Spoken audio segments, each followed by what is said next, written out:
नमस्कार साथियों, welcome to learn easy. Geography series का ये 17वां पार्ट है। आज के इस पार्ट में हम बात करेंगे महासागरों की।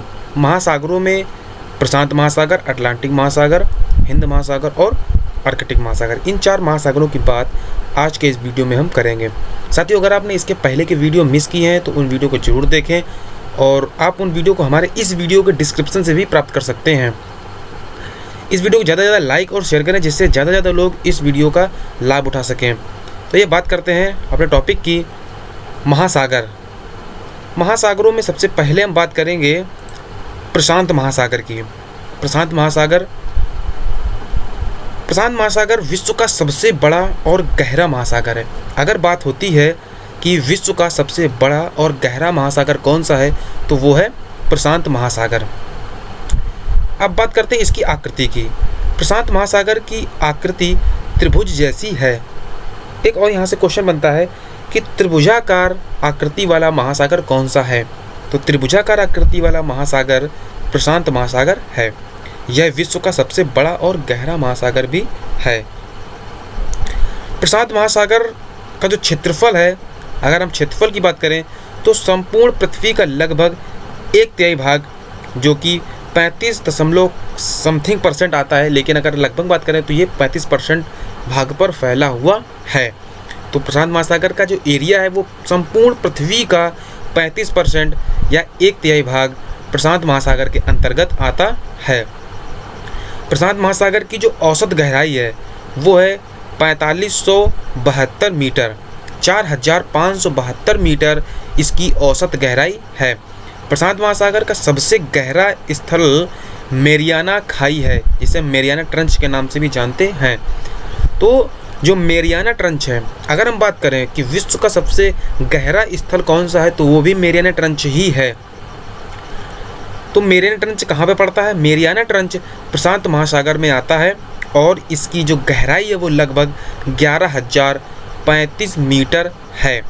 प्रशांत महासागर के अंतर्गत आने वाले मेरियाना ट्रंच की जो गहराई है वो लगभग 11,035 मीटर है। इस महासागर में लगभग 20,000 से भी अधिक द्वीप हैं। जो द्वीप हैं उनकी संख्या लगभग 20,000 से भी अधिक है। तो प्रशांत महासागर में जो द्वीप हैं उनकी संख्या कितनी है? 20,000 से भी अधिक। और इसका जो क्षेत्रफल है वो लगभग 16,23,740 वर्ग किलोमीटर है। प्रशांत महासागर का जो क्षेत्रफल है वो लगभग 16,57,23,740 वर्ग किलोमीटर है। तो इससे कई क्वेश्चन बनते हैं, इसको ध्यान से पढ़िए, बार बार पढ़िए, जिससे ज़्यादा से ज़्यादा क्वेश्चन यहाँ पर बन सकते हैं। अगर हम बात करें प्रशांत महासागर के आसपास के क्षेत्रों की, आसपास के देशों की, तो इसके उत्तर में जो प्रशांत महासागर है, प्रशांत महासागर के उत्तर में बहुत ही केयरफुली यहाँ पर ध्यान देने वाली चीज़ है कि इसके उत्तर में बेरिंग जलडमरू मध्य पड़ता है, दक्षिण में अंटार्कटिक महाद्वीप, पूर्व में दक्षिण तथा उत्तरी अमेरिका। यहाँ पर इसके पूर्व क्षेत्र में कौन सा है? दक्षिण और उत्तरी अमेरिका दोनों। और पश्चिम में एशिया और ऑस्ट्रेलिया महाद्वीप स्थित हैं। एक बार फिर से रिपीट करते हैं, प्रशांत महासागर के आसपास क्या क्या पड़ता है? इसके उत्तर में बेरिंग जलडमरू मध्य, दक्षिण में अंटार्कटिका महाद्वीप, पूर्व में दक्षिण और उत्तरी अमेरिका का क्षेत्र, पश्चिम में एशिया और ऑस्ट्रेलिया महाद्वीप स्थित हैं। अगर हम बात करें कि प्रशांत महासागर के पूर्व में कौन सा क्षेत्र आता है तो इसके पूर्व में दक्षिण और उत्तरी अमेरिका आता है। और इसके अगर हम पश्चिम एरिया की बात करें तो पश्चिम का जो एरिया है उसमें एशिया और ऑस्ट्रेलिया महाद्वीप स्थित है। प्रशांत महासागर के अंतर्गत कौन कौन से सागर आते हैं, ये बहुत ही ज़्यादा इम्पोर्टेंट है। तो प्रशांत महासागर के अंतर्गत बेरिंग सागर, जापान सागर, पीला सागर, चीन सागर, अराफुरा सागर आदि जो है ये प्रशांत महासागर के अंतर्गत ही पाए जाते हैं। अगर हम बात करें बेरिंग सागर किस महासागर के अंतर्गत आता है तो बेरिंग सागर प्रशांत महासागर के अंतर्गत आता है। उसके अलावा जो चीन सागर है वो भी प्रशांत महासागर क्षेत्र में ही आता है। नेक्स्ट है अटलांटिक महासागर। अटलांटिक महासागर विश्व का दूसरा सबसे बड़ा महासागर है। इसका जो आकार है वो अंग्रेजी के एस अक्षर के समान है। अटलांटिक महासागर का जो इसका आकार है वो अंग्रेजी का जो एस अक्षर है उस अक्षर के ही समान है।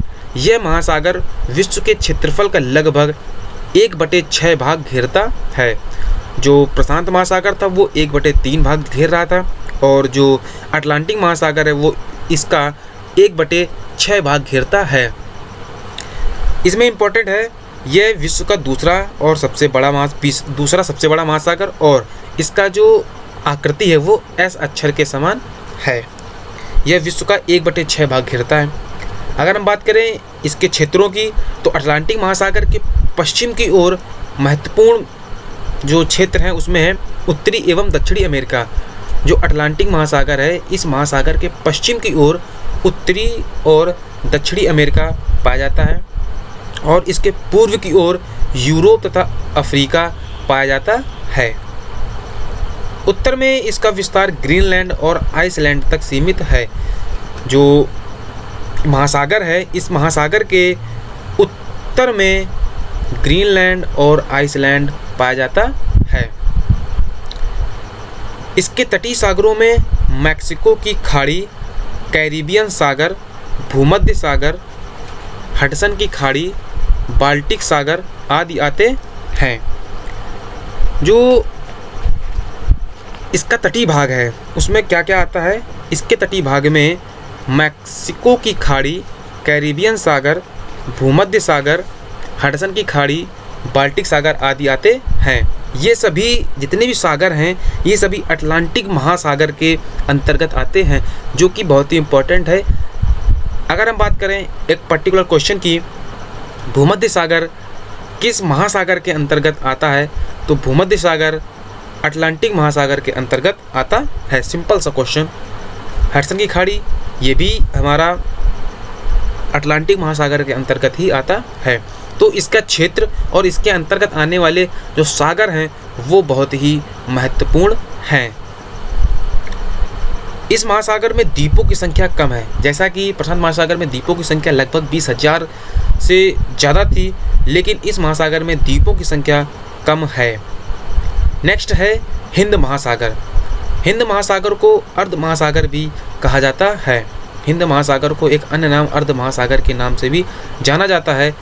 यह उत्तर में एशिया, जो हिंद महासागर है इसके उत्तर में एशिया, दक्षिण में अंटार्कटिक, पश्चिम में अफ्रीका और पूर्व में एशिया और ऑस्ट्रेलिया के क्षेत्र पाए जाते हैं। सीधा सा है यहाँ पर। हिंद महासागर का अगर उत्तरी क्षेत्र की बात करें तो उत्तर में एशिया, दक्षिण में अंटार्कटिक, पश्चिम में अफ्रीका और पूर्व में एशिया और ऑस्ट्रेलिया के जो क्षेत्र हैं वो आते हैं। इसकी औसत गहराई 4000 मीटर है। हिंद महासागर की जो औसत गहराई है वो 4000 मीटर है।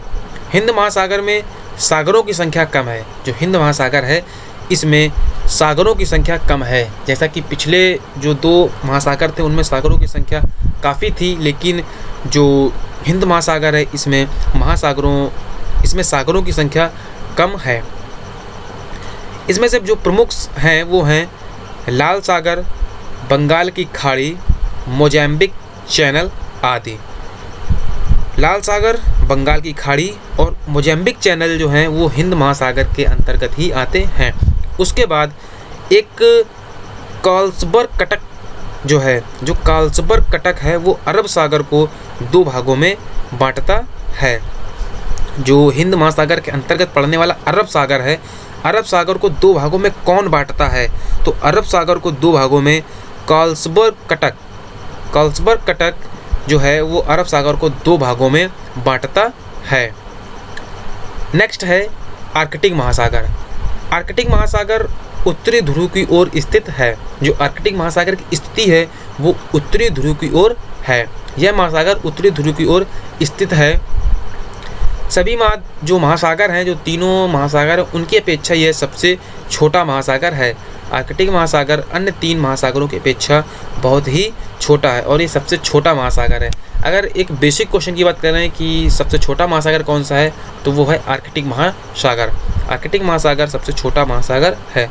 इसकी औसत गहराई की अगर हम बात करते हैं तो इसकी औसत गहराई 3500 मीटर है। आर्कटिक महासागर के प्रमुख बेसिन ग्रीनलैंड तथा नॉर्वे हैं। इसका जो क्षेत्र है इसमें ग्रीनलैंड और नॉर्वे का क्षेत्र आता है। आर्कटिक महासागर में इसकी गहराई और इसका जो क्षेत्र है वो इम्पोर्टेंट है। इसका जो क्षेत्र है वो है ग्रीनलैंड और नॉर्वे, और इसकी जो औसत गहराई है वो लगभग 3500 मीटर है। ये सबसे छोटा महासागर है। आगे बात करेंगे महासागरीय तापमान की। जो महासागर का तापमान होता है वो कैसे घटता बढ़ता है और क्या एवरेज टेम्परेचर होता है, तो इन सब चीज़ों की जानकारी हम प्राप्त करेंगे। तो महासागर का जो तापमान है वो तटवर्ती स्थलीय भागों की जलवायु को प्रभावित करता है। जैसा कि हम जानते हैं कि जो कई देश हैं वो महासागर को किनारे बसे हुए हैं, तो महासागरों का जो तापमान है वो अपने आसपास के जो तटवर्ती स्थलीय भाग हैं वहाँ की जलवायु को ये प्रभावित करते हैं। इनका टेम्परेचर आसपास का जो क्षेत्र है उसकी जलवायु को प्रभावित करते हैं। अब ये कैसे करते हैं आइए देखते हैं। महासागरीय जल का जो औसत तापांतर होता है वो नगण्य होता है।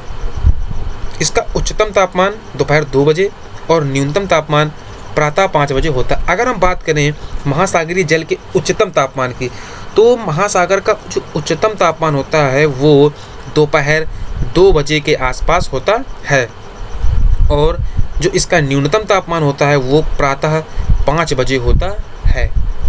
अगर हम बात करें महासागरीय जल के औसत तापांतर का, जो इसका औसत तापांतर है, महासागर के जल का औसत तापांतर है। तापांतर मीन्स होता है उच्चतम और न्यूनतम तापमान का औसत। तो जो इसका औसत तापांतर है वो नगण्य होता है। और इसके उच्चतम और न्यूनतम तापमान की बात हमने की है। उच्चतम तापमान दोपहर के 2 बजे और न्यूनतम तापमान सुबह के 5 बजे होता है। इसके उत्तरी गोलार्ध का औसत वार्षिक तापमान 19 डिग्री और दक्षिणी गोलार्ध में यह 16 डिग्री सेंटीग्रेड होता है। अगर हम बात करें उत्तरी गोलार्ध के महासागरों में, तो उत्तरी गोलार्ध का जो महासागर है वहाँ पर औसत वार्षिक तापमान 19 डिग्री होता है। एक जो एवरेज टेम्परेचर है वो लगभग 19 डिग्री होता है, और जो दक्षिणी गोलार्ध है वहाँ पर 16 डिग्री सेंटीग्रेड होता है। जो उत्तरी गोलार्ध है वहाँ पर तापमान अधिक होता है, और जो दक्षिणी गोलार्ध है वहाँ पर तापमान कम होता है। अगर हम बात करें पछुआ पवन, जहाँ पर भी पछुआ पवन चलती हैं वहाँ पर जो महासागर का तापमान होता है वो अधिक होता है। जो पछुआ पवन होती हैं वो महासागरों के तापमान को बढ़ा देती हैं। तो महासागरों का तापमान में जो वृद्धि होती है उसका जो महत्वपूर्ण कारण है वो क्या है? पछुआ पवन। पछुआ पवन के कारण ही महासागरों का जो पूर्वी भाग है उसमें तापमान अधिक हो जाता है। भूमध्य रेखा से उत्तरी ध्रुव या दक्षिणी ध्रुव की ओर जाने से सतही जल का तापमान घटता है। अगर हम जो भूमध्य रेखा है वहाँ से उत्तरी ध्रुव या दक्षिणी ध्रुव की ओर जाते हैं तो जो जल का तापमान है वो घटता जाता है।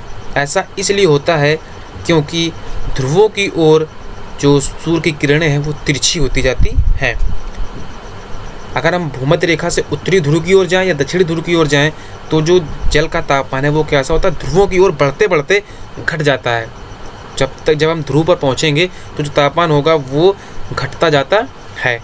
और इसका जो कारण है वो ये है कि ध्रुवों पे जो सूर्य की किरणें होती हैं वो कैसी होती हैं? तिरछी होती हैं। सूर्य की किरणें तिरछी होने के कारण वहाँ का जो तापमान होता है वो कम हो जाता है। उत्तरी गोलार्ध में गर्म स्थल के संपर्क में आने से महासागर अधिक ऊष्मा प्राप्त कर लेता है। जो उत्तरी गोलार्ध है, जैसा कि यहाँ पर उत्तरी गोलार्ध, ये जो उत्तरी गोलार्ध है, उत्तरी गोलार्ध का वार्षिक तापमान कितना है? 19 डिग्री। तो टेम्परेचर अधिक है यहाँ पर। ऐसा क्यों होता है कि उत्तरी गोलार्ध में जो गर्म स्थल हैं उसके संपर्क में आने से महासागर अधिक ऊष्मा प्राप्त कर लेता है। जो उत्तरी गोलार्ध के जो देश हैं या वहाँ के जो क्षेत्र हैं वहाँ का जो तापमान है वो अधिक होता है। जो तटीय क्षेत्र है वहाँ का तापमान अधिक होता है, और वहाँ के संपर्क में आने से यह महासागर अधिक ऊष्मा प्राप्त कर लेता है, जिसके कारण यहाँ का जो तापमान है वो दक्षिणी गोलार्ध की अपेक्षा अधिक रहता है। तो जो तापमान, जो महासागर का तापमान है, तो ये कुछ तापमान से रिलेटेड कुछ महत्वपूर्ण पॉइंट्स हैं। यहाँ से भी क्वेश्चन जनरेट होता है। अगर हम यहाँ पे क्वेश्चन की बात करें तो सीधा सा क्वेश्चन ये है कि उत्तरी गोलार्ध का औसत वार्षिक तापमान कितना होता है, दक्षिणी गोलार्ध का कितना होता है। अब ये भी आ सकता है कि उत्तरी गोलार्ध का तापमान दक्षिणी गोलार्ध के तापमान से कितना अधिक होता है, एवरेज की बात करें तो यहाँ से कई क्वेश्चन बनते हैं। और भूमध्य रेखा से ध्रुवों की ओर जाने पर तापमान बढ़ता है या घटता है, अगर घटता है तो क्यों घटता है, तो बहुत सारे क्वेश्चन यहाँ से जनरेट होते हैं।